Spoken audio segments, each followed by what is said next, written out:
ביקור שטח, אמצע עבודות,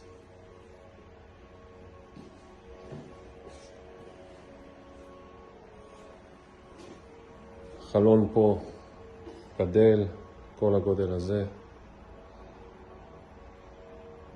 כל הקיר הזה והקיר הזה הולכים להיות קיר כוח של הבית.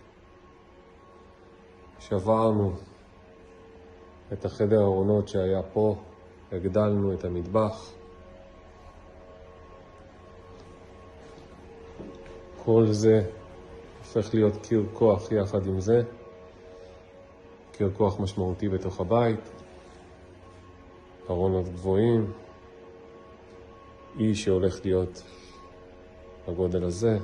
כל הבית הולך להיות בית חכם, חדרי הרחצה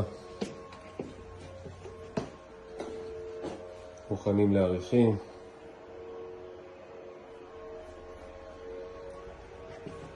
במקום החדר ארונות הולך להיות ארון אחד מרכזי של הבית. זהו חברים, תמשיכו לעקוב לתוצאות סופיות. אחלה יום.